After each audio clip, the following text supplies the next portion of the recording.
Purifier, Mitsubishi Self-Jector Hercules Series, model number SJ25HH. The purifier operation showed that the purifier separates the feed liquid to the three-phase: purified oil, water, and sludge, and lets the purifier and water out consecutively.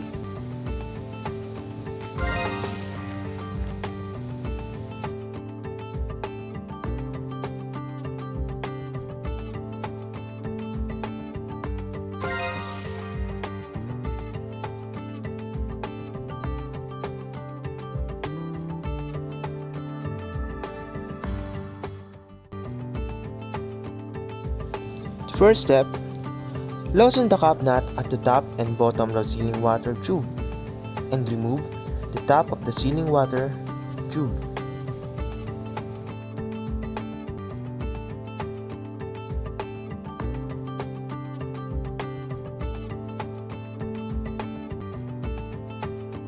Next step, remove the cap nut of the connecting pipes and connecting tube with the hook spanner. Loosen the union nuts at the bottom of the connecting pipes and tube with the hook spanner. Take care not to lose the flow rate regulating orifice inserted in the portion between of the connecting pipe and tubes.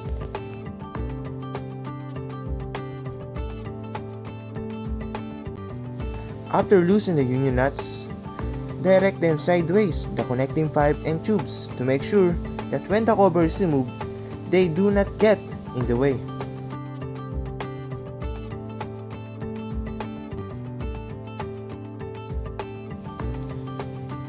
Remove the cover nut with the spanner. Remove the nut fixing in the inlet pipe with the spanner. After that, loosen the socket set screw and take care not to lose them. Remove the socket cap screw in the port places, which are fixing the frame and sludge cover. Take care not to lose the socket cap screw. Hit the top of the inlet pipe lightly with a plastic or rubber hammer to detach the uppermost portion of the light liquid impeller. Lift up the sludge cover in the vertical direction with a chain block or by the hand. Removing the gravity disc. Mount the disc nut handle on the disc nut and hold it down by the hand to make sure that this nut not going up, and strike it with the hammer to counterclockwise to remove it. Remove the heavy liquid chamber, impeller, packing, and gravity disc. Next one is mount the liquid chamber handle to the light liquid chamber. Hold it down by the hand to make sure that this does not go up, and strike with the hammer to remove it.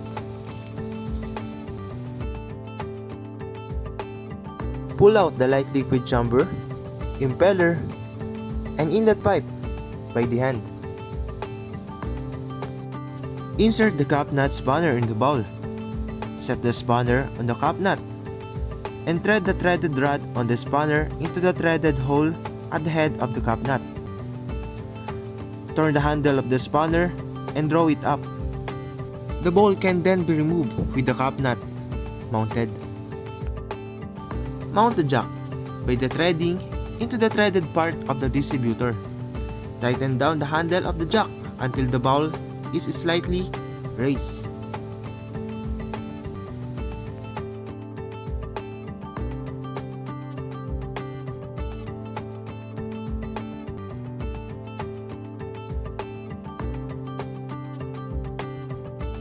Hang wire rope to the handle of the jack and slowly draw up the bowl in the vertical direction gradually by the using of the chain block.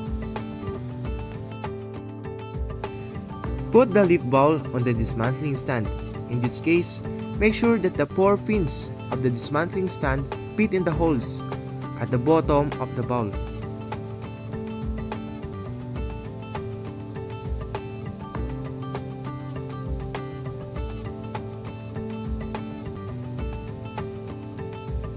Remove the jack.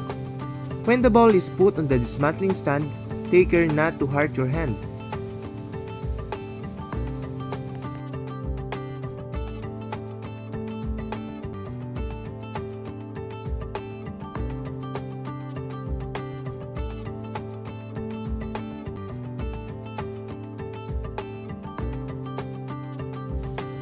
Screw the bolt of the disc clamp plate and adjust the direction of the pipe hole of the disc clamp plate and tighten the nut until the rib is the same to the top disc.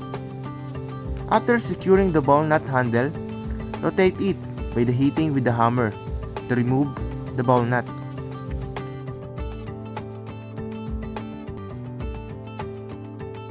Loosen the nut to remove the disc clamp plate. Place the protective plate on the top of the distributor. Put the jack on the ball hood. Fix with the disc nut. Turn the push bolt to raise the ball hood. Lift up the ball hood by wire sling and chain block or by the hand.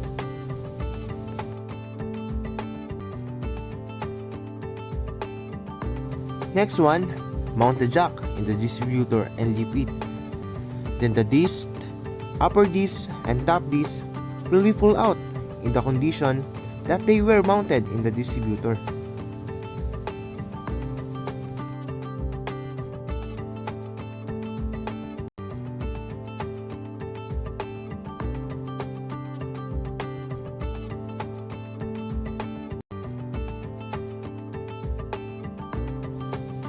After installing the protective plate in the cap nut, installing the portion of the ball body, fix the jack on the main cylinder with the socket cap screw.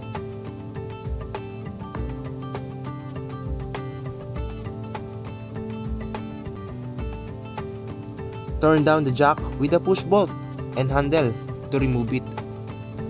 Take care not to damage seat surface and the sliding portion of our main cylinder.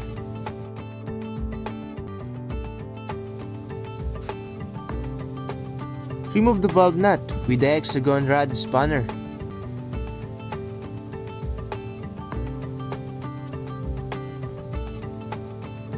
After threading the dismounting bolt in the pilot valve, hold the jack against the pilot valve portion.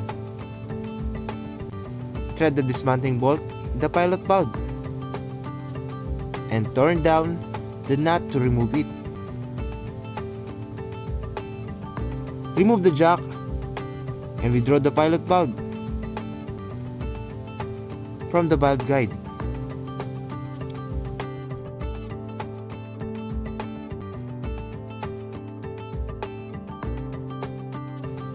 It withdraw the other one by the same procedure.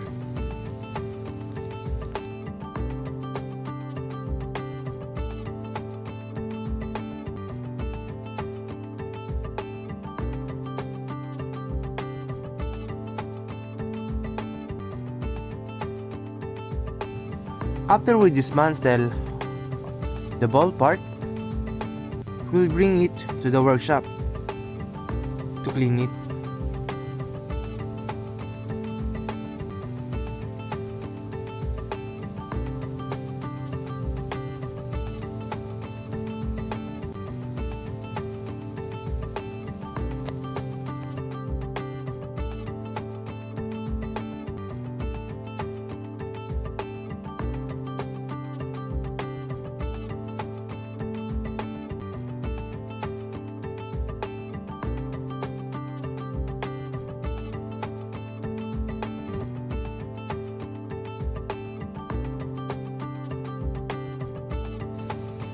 Main seal ring removal procedure.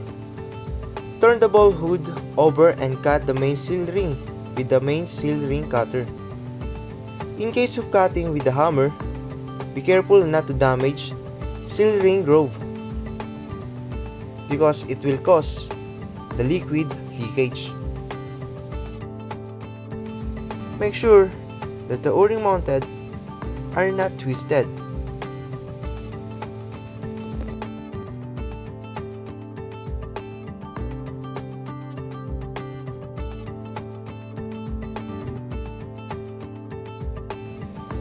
Before to install the main cylinder, you should apply machinery oil.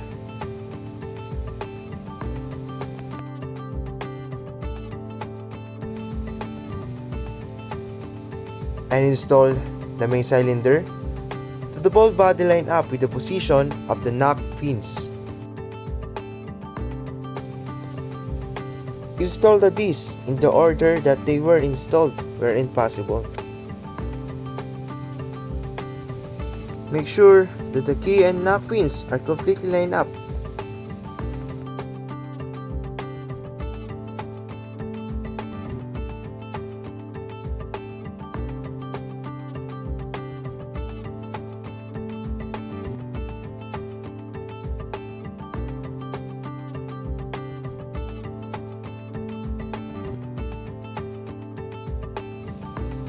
Securely tighten the hood to the body with a disclamp plate.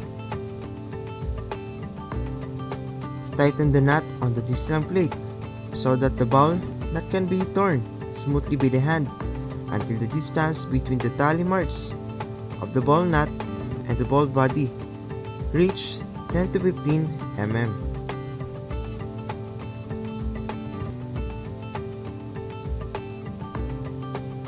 And you can see the mark of 0. It will be complete tally.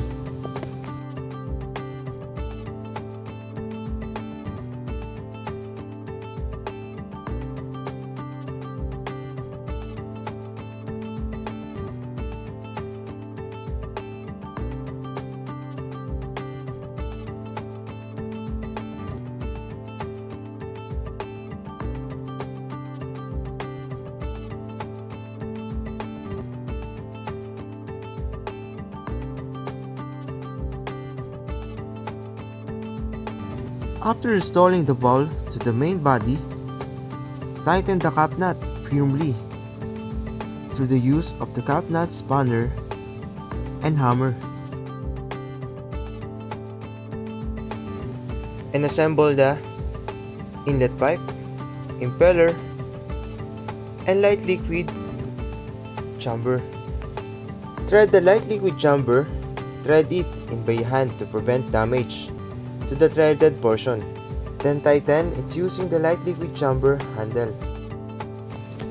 After we tighten the light liquid chamber, assemble the gravity disc, packing, impeller, heavy liquid chamber, and the disc nut. And tighten the disc nut by using of the disc nut handle. After we install the ball, you should check if it rotates smoothly.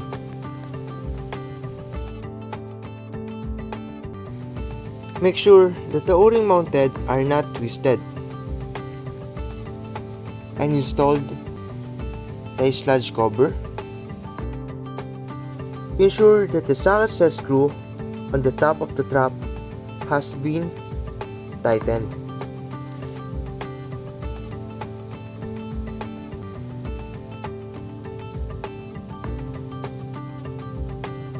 Install the nut in the inlet pipe and the cap nut.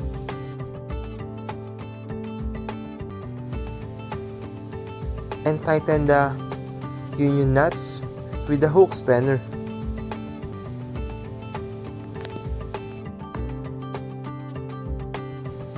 When installing connecting pipe and tubes, don't forget to insert the flow rate regulating Europhase inserted between of this portion.